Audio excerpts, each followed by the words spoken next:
Hey, it was nice meeting you. And nice meeting you too. We'll see you back in a year, maybe. Sobrang haba ng pila, guys. Hi guys! Welcome back to our channel. So, ngayon na yung flight namin. Naalis na kami. And we stayed here sa Daverdene, dito sa Maple Grove. And ito yung ano nila, guys. Ito yung pinag-stayan namin. Maganda siya kasi marami ng mga gamit na pwede kayong gamitin. Tapos, 8 days ata kaming nag-stay. And very affordable siya, guys. Tapos, napaka-responsive din nung owner. Tapos maganda yung bed kasi pwede kayo, tatlo kami dyan, every tulog namin dyan kami si Ellie. Tapos meron pa dito pag may bisita ka. So, nahihila yan. Ayan, pwede mong hilain. Tapos dun matutulog yung isa. Tapos may rep na din. Ayan. Meron mga gamit na kawali, ganun. May mga ano na rin, may mga baso. Tapos meron na ding lagay ng sapatos. Ayan. Tapos, may shower, may hot shower, may AC. Tapos, may TV. And meron mga drawer. Tapos, meron din palang lagayan ng, ayan, ng damit. Pwede nyo lagay yung damit. Tapos, meron ding hair dryer. Tapos, meron na din siyang parang, ano pa ba? Ayun, hair dryer.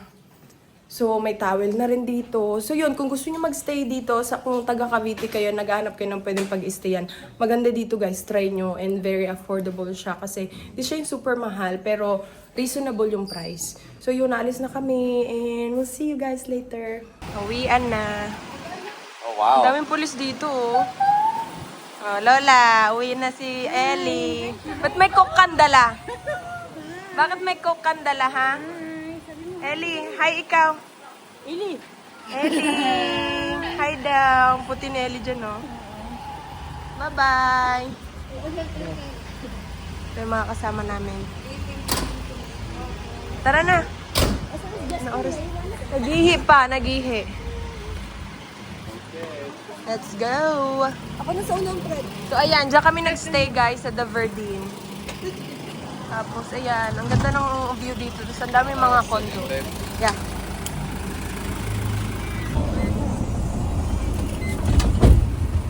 Ay, sus. Kaluoy. Anto ka pa lang ba? Tapos, wait lang ka. Hindi na nag-stay.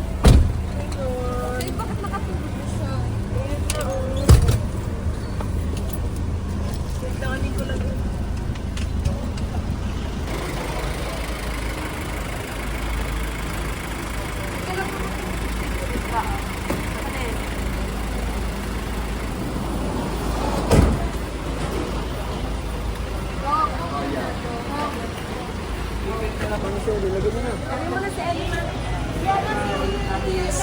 Hey, it was nice meeting you.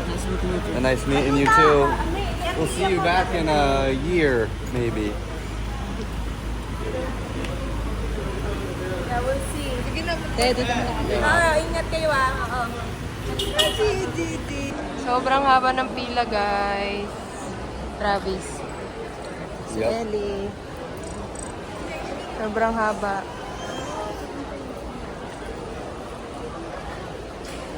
Balik kami dito ng alas 10, pero tignan nyo, 11 na. It's already 23:40. Yeah, but our flight is like Yeah. I don't think we board. Good thing we till- got here early. Yeah. I don't think we Dami yun, board daming till tao, 3. sobrang busy. A few moments later. Hey guys, so nandito na kami sa nakaupo, mag-aantay na lang na mag-boarding, 'di ba? And tulog si Ellie. Napadede ko kasi siya. And by the way guys, additional information sa mga magta-travel, wag niyo ko gayahin.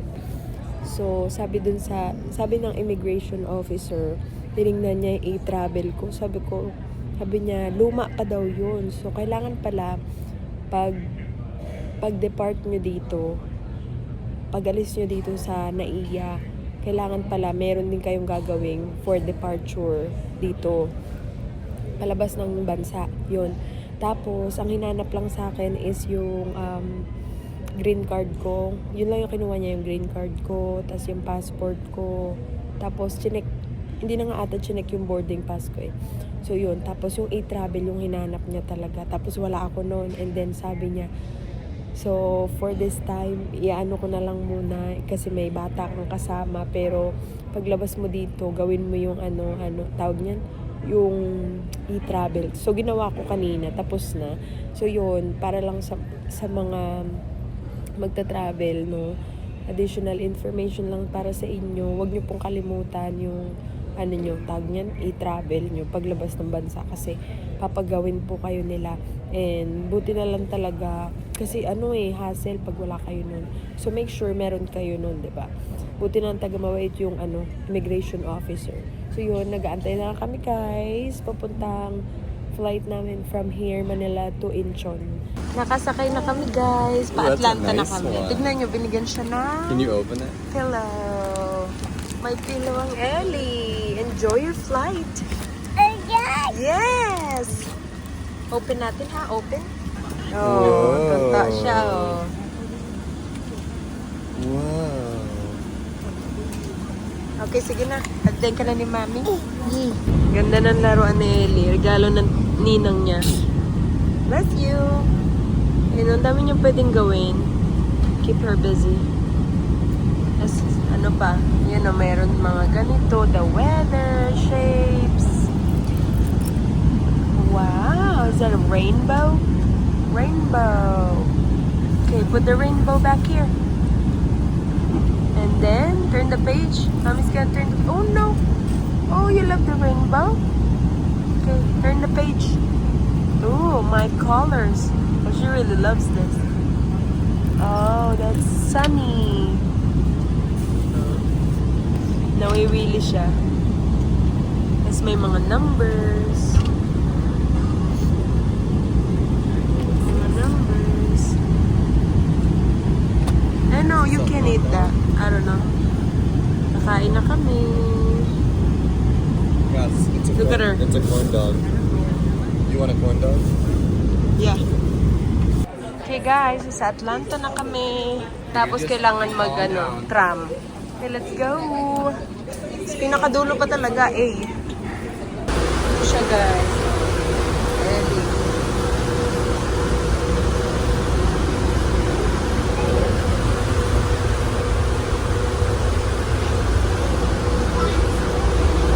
Nasa A kami, tapos pupunta kami ng A. Bumili kami ng pagkain dito guys, sa Atlanta Airport. Dami na naman nakilala ni Ellie. She's shy. But she's smiling, look at her. Yeah, she's being And she keeps shy. waving. Ellie! Eliana! Agay, bungis-ngis. Bungis-ngis. Nasira yung paper bag ko, oh. Buti nilagyan ko siya na extra paper bag. Layo ba naman ng pinanggalingan. Grabe, gamit na gamit namin yung stroller ni Ellie, guys. Tsaka maganda siya kasi sobrang daling tupiin. Ellie!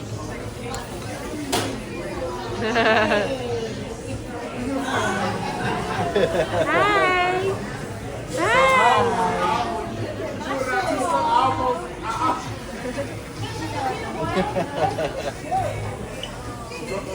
Agay, bungis-ngis. Bungis-ngis ka ayo. Good mood si Madam ah.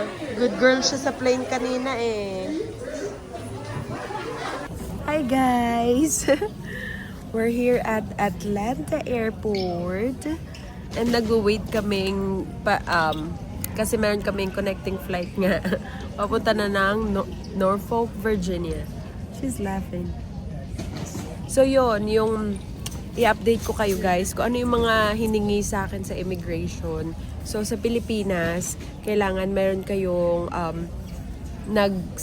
nag-fill up din kayo dapat sa e-travel kasi tatanungin sa immigration.